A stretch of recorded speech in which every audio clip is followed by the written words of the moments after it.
The following story is known as the Patéro Case and is a classic in the history of Brazilian ufology. It is also considered to be the Brazilian equivalent of the famous Travis Walton case of 1975.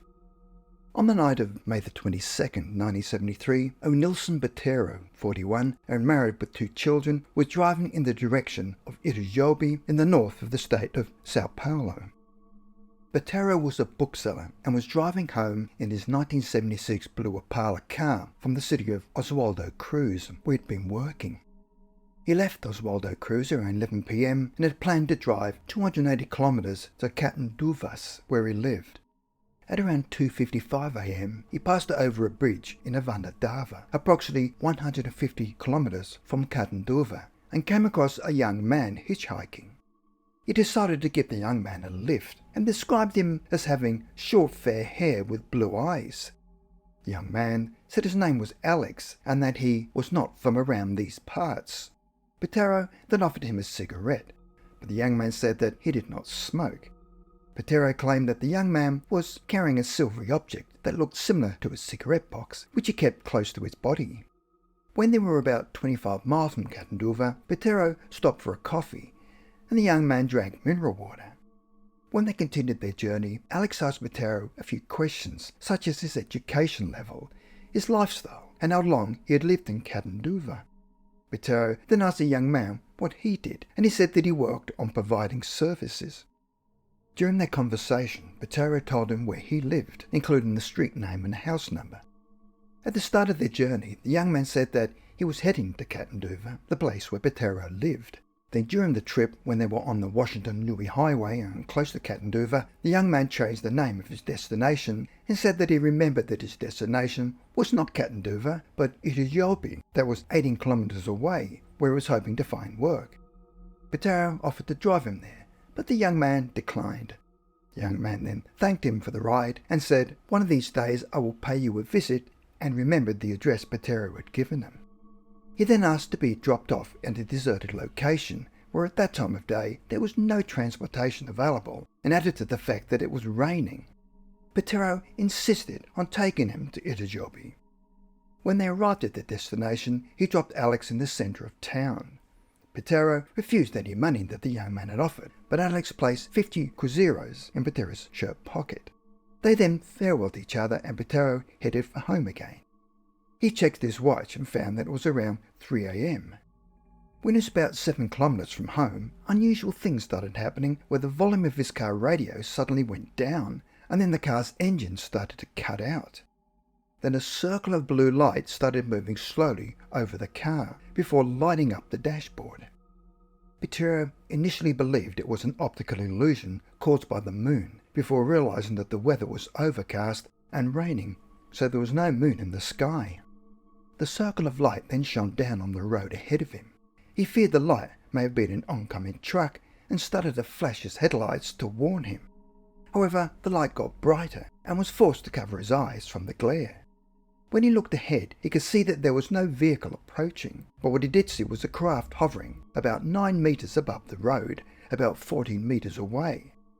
At first he thought it may have been a helicopter, but it did not take long to realise that it was a UFO.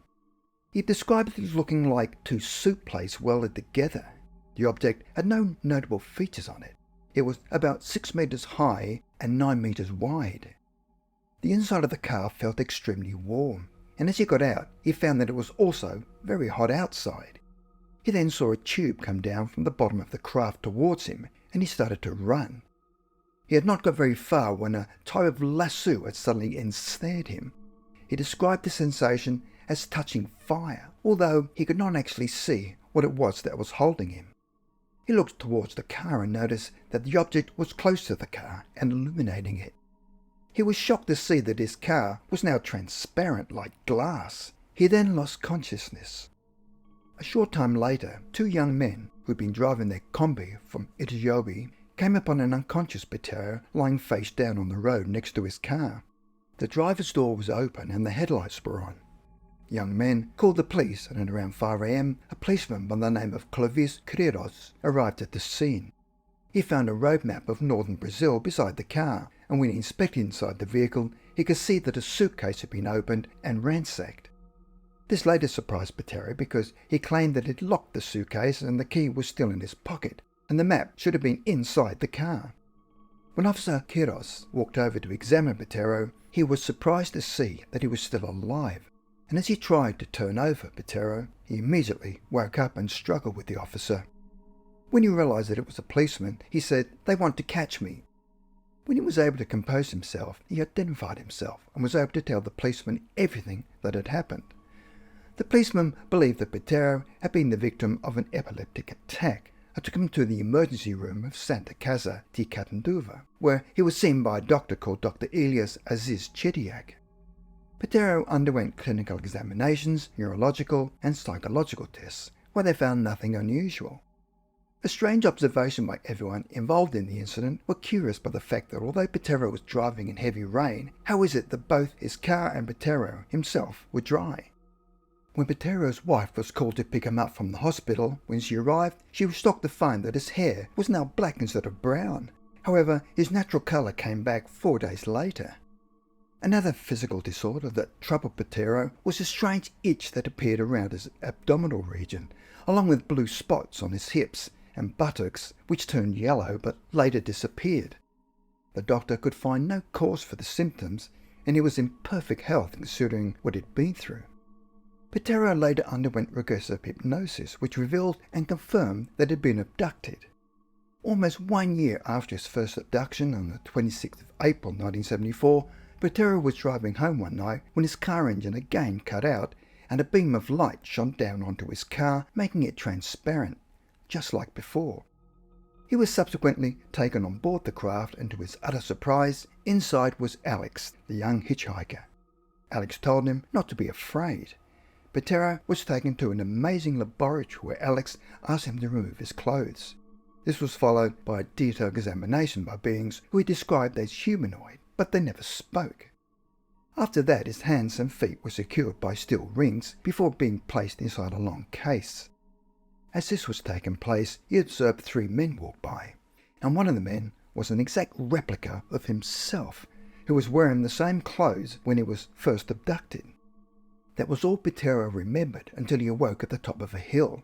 He shouted for help and was heard by a cowboy and the ranch owner Cesar Manilli, who ran to assist him. Patéro found that the date was now the 2nd of May and he had been missing for 7 days, yet for some reason he was clean-shaven. To add more confusion, he was now 805 kilometres from home and in a different state. His car was later found with the driver's door open and not far from his home. His family had practically given up hope of ever hearing from him again. After a series of interviews to the media, he later told a reporter that he could not speak anymore about the incident as the authorities had forbidden him to talk to the press.